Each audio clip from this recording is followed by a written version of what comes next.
right, we're going to go through just a quick general video on the camper here.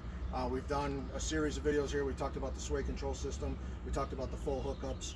We talked about leveling and stabilizing the camper. Now we're just going to go through general and show you where everything is and how to use everything in the camper here. So, stairs, when you come up to the camper, the doors will be together. The stairs will be in a locked position like this.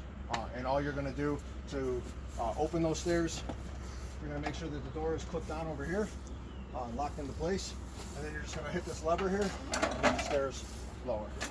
As long as the camper is level, everything should line up fine, and the stairs should be just like that, ready for you to go in. You should have your chock blocks in place.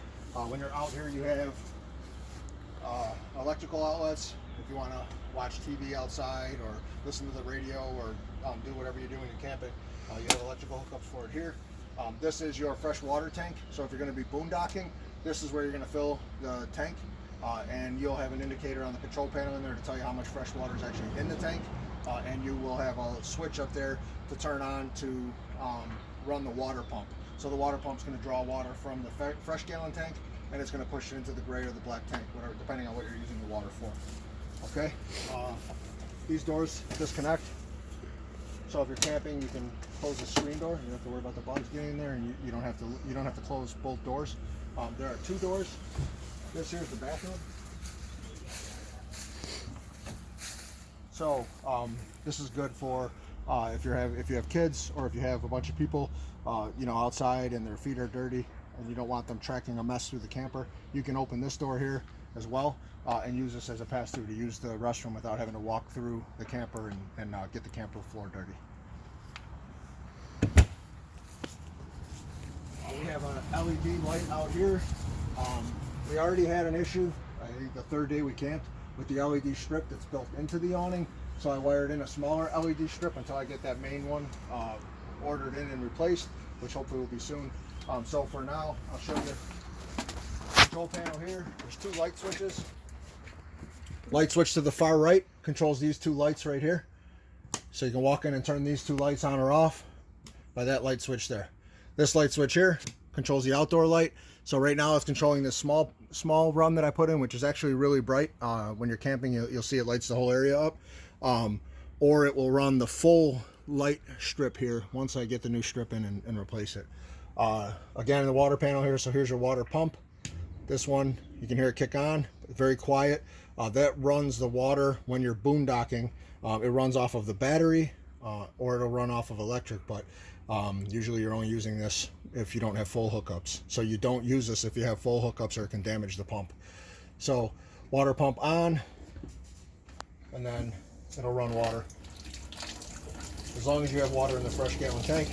Right now we do. So that's the water pump. Next to the water pump is the water heater. So if you're boondocking or full hookups, doesn't matter, you're going to want the water heater on, because that's what's going to allow you to have hot water to wash dishes and take showers. So you're going to push that button up. Right now that code is lighting because there's some type of error. That could mean that there's no propane in the lines or in the tanks. That's generally what happens. So if that happens with me, what I do is I start a burner on the stove, run the burner for a couple minutes, it bleeds all the propane out of the lines, and then this light goes out. Right now it just filled the line, so it went out. So right now the hot water is on, even though we're not plugged into an electrical source. You don't have to be. It will run off of propane and the battery power. So we could take a hot shower boondocking, in the Walmart parking lot in between our trip, or if we're in the middle of the woods without full hookups. So that's your water pump and water heater. Again, outside light, inside light.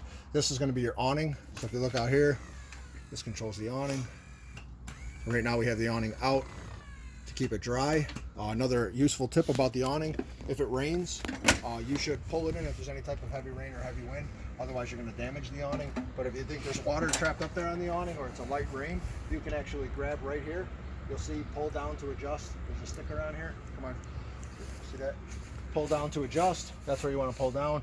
Grab right here, pull it down, back up, and you'll see that the awning actually pitches at an angle down, so that all the water that's up there will run all the way down and off, usually right here at the corner. When it's time to level it back out, You just push this back up. And once it's all the way back up, that's it. Everything's level all the way across. You can do that on that end as well. That same system on each end, depending on which end you want to dump the water on. Alright, so that's it for the awning. That's it for outside. Storage compartments. You can access the pass-through storage under the bed by these doors on either side. The key will be on the key ring. And there's solar panel hookups. I don't use them, but if you want to bring solar panels with you, that's what that plug is for up on the front there. So the large switch on the left is the awning. Large switch on the right is the slide. All right, when you pull it in, you're going to want to make sure you pull it all the way in until it kicks in tight to the camper. When you push it out, you're not stopping as soon as it makes contact. You're stopping when it's pushed all the way out. We want it to keep going and get level. Now I'll stop. All right. So this is your power slide. When this is pulled all the way in, you know, it's safe to travel. You're going to want to make sure that you don't leave anything metal or anything that can roll around and damage the cabins or the cabinets or anything else. You don't want to leave that on the floor because it's going to move everywhere when you're driving. This TV is secured. You don't have to worry about the TV. The TV in the bedroom is secured as well. You just want to make sure that you have the slide all the way in. If you have sleeping bags or backpacks or bags that you're bringing with clothes, things like that, it's always a good idea to stick them over there on the bunk beds, and that way they're not bouncing around in here in the camper while you're driving, and it keeps them from getting damaged. If you're looking for sleeping space, you have the bed up front here, and the lights are here. They'll have a flag in here for the outside, but there's lights on each side. You've got your space over here to put your clothes. Come on in here, Tom.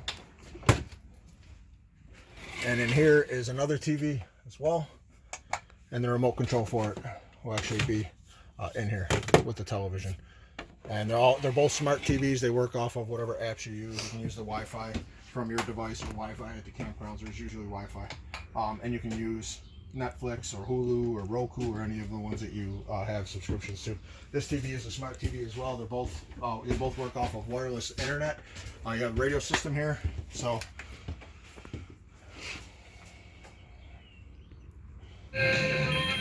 wherever you go, you're gonna hook up. You're gonna pick up the local stations, obviously, but you'll see Zone 1 and Zone 2. Zone 1 is outside. You can turn them on or off. Zone 2 is inside. On or off. You can have them both on at the same time, or just the outside. Stick the camera out there. Just the outside right now is playing. Okay. And then if I hit the inside, now we have music in here as well. So 1 is outside, 2 is inside. You can turn them both on or 1 on, whatever you prefer. It's got USB hookups. It's got a auxiliary port and headphones port. That way, if you want to plug in something else, you know, set it on the table here and plug a cord in, it'll work. It's got a USB. You can pick it up by using any of those different settings. I don't know what that was. There's going to be a DVD player down in here.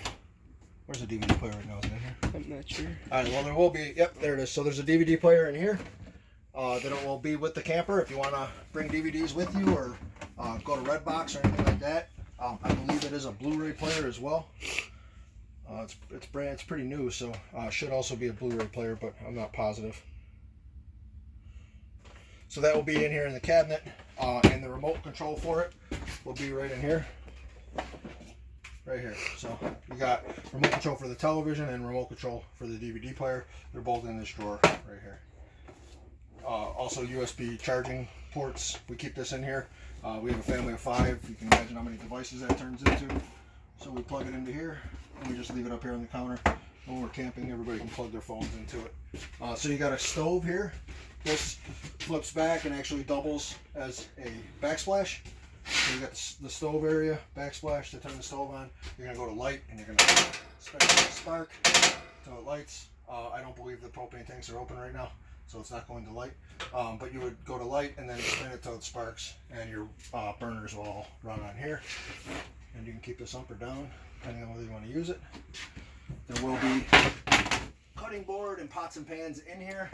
We don't cook a lot, full disclosure. When we camp, we'll grill or we will eat somewhere. But we do have the pots and pans and utensils to use, should we ever use them, or should you want to use them when you're camping. So those will be in that cabinet there. You've got a hood here for cooking, where it's just like a house would, and a microwave here. That way if you want to have some kind of microwave snack, you can have that as well. Can you pull that door close? So let's get something here. All right, right here's the fridge. So this is how we keep the camper stored, with these clips, just to allow fresh air to flow, so that the fridge isn't going to stink when you get it. So those pop open. Before you leave, you always have to make sure that these are completely closed. Otherwise, you will drive, you'll tow the camper, and this door will swing open, and it will hit on the back of this. See, it's not damaged in any way, but it will swing open, and it can hit this doorknob and dent the door. So you have to make sure that they're closed and clicked, and then to open them, you're just going to push here and pull the handle. Okay. Make sure that that's done every time before you take off anywhere. And if you need these clips, not that you should, but they're usually on the top shelf in the fridge. Don't throw them out. All right, this is the pantry. Plenty of space in here to bring anything with you. You can see we just got back from Tennessee, so there are all kinds of Jack Daniels things in here because we hit the distillery when we were down there. But that's a nice space for you. Air conditioning right here. You do have to have electric to run the air conditioner. The unit is right here above your head, and it is incredible. It works very well. So 100 degrees outside, it will be 65 or 70, whatever you have it set at in here, and you'll be able to sleep very comfortably at night. Now this is not a push screen. This is basically a touch screen. So you'll just touch power. So you didn't push it all. You don't have to put any pressure on it. You'll hit power, and mode is the same button. You'll hit that button again for auto furnace. We don't want the heat on right now. Hit that button again. It's off now. There's nothing on. Again, and it says auto. One more time, auto and cool, and then you can set the temperature. So see, I'm very lightly touching. I'm not actually pushing any buttons, so you have to be sensitive with these and gentle with these, or you'll actually break the thermostat.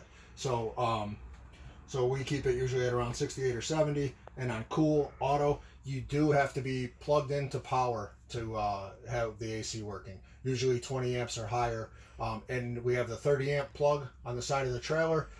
You will also see, if for whatever reason you can't get a site with a 30 amp trailer, or you're running off of a generator with a 20 amp breaker, which is just a regular plug. We do have an adapter for that. It's about this long. It's a cord that will be under the bed in the front.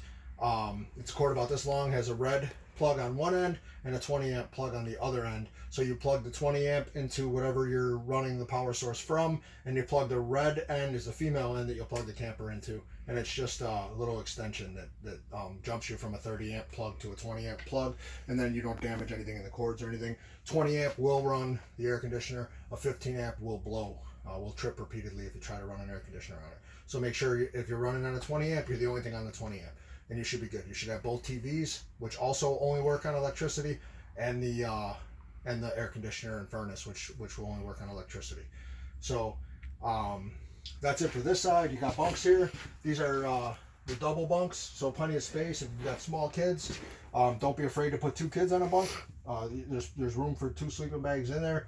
If you're trying to get everybody comfortable and get everybody in a good space. These covers are actually on the mattress, so you will need to bring sleeping bags. There will be bedding for the front bed, for the queen size bed, but there won't be any bedding in here for these mattresses, so you'll need to bring sleeping bags or sheets and blankets or something like that to lay on here, to sleep on here. We don't want anybody, bare skin laying on these because it's difficult to clean. So if you could just bring a sleeping bag, which is what my sons use, or sheets and blankets for these 2 beds. And you can see there's a light under here, and there's a light up here as well. You got a window up here. This here turns into a bed. The way it works is lift up here, pop these legs off,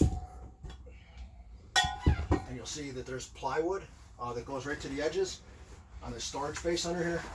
You're going to slide this up to the plywood, but not over the plywood. It's going to slide just like that. So you just put, a nice, nice stable platform there. These cushions go just like this.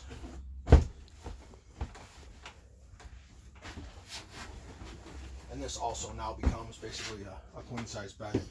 Plenty of room for sleeping here. storage under here, storage under here. This also turns into a bed here.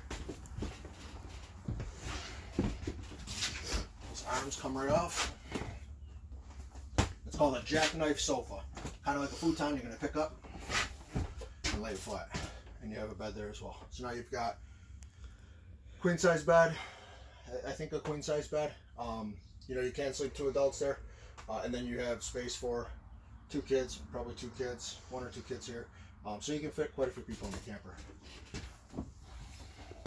Also some storage area under here. We don't usually have much under there though, just because it's not as convenient, not as easy to get to. Lights in each of these spaces. There's a light there under that spot as well. And then this is the full bar that runs all the way down. All right, and then the last thing, camper, the bathroom is down here. Carbon monoxide tester down there. But we have a bathroom here. Showed you the door already. It comes in and out of the bathroom here. This switch is not for the switch in here. You think it would be, but it runs this yellow light out here on the wall. This is just a push button switch. So you got a toilet here. To use the toilet, you're going to fill it with water. And to fill it with water, you're going to just push down. Oh, we don't have the pump on, but you'll push down halfway. The toilet will fill up. When you're ready to flush, you push it the rest of the way. It opens and it drops down into the black tank. Very simple to run. If you're going to take a shower, you have to take this plug out. We keep the plugs in. That way there's no methane backing up into the camper. A couple different measures that we take. This is just one of them. But the plug will be down in there. You take the plug out. You can lift it up. You don't have to take it all the way out. And hot and cold water, just like in the house. And then you have a shower head up here that you can lift off. Exhaust fan, just like in a house, you're going to want to exhaust. You're going to want to vent the heat, the steam, or if someone's using the bathroom and you want to vent the room out, you can spin this, raise it up, even if it's raining. We had a cover placed on top of there to allow us to open this when it's raining, but you're going to want to make sure you close it because sometimes the rain will back up in here and it can't damage it. And there's a little switch right here. Turns the fan on and pulls the steam or anything in here out. Blast it out when you're done showering. Shut it off. And just spin the cover right back down. Got a sink right here. Hot water or cold water. We keep the toilet paper under here. We didn't bother putting a bar on because we didn't want to take up any additional space. This opens as well. Toothbrush, toothpaste, anything you want to keep in there. GFI here. I think that's it. Did I miss anything? I don't think so, huh? We went through everything in here.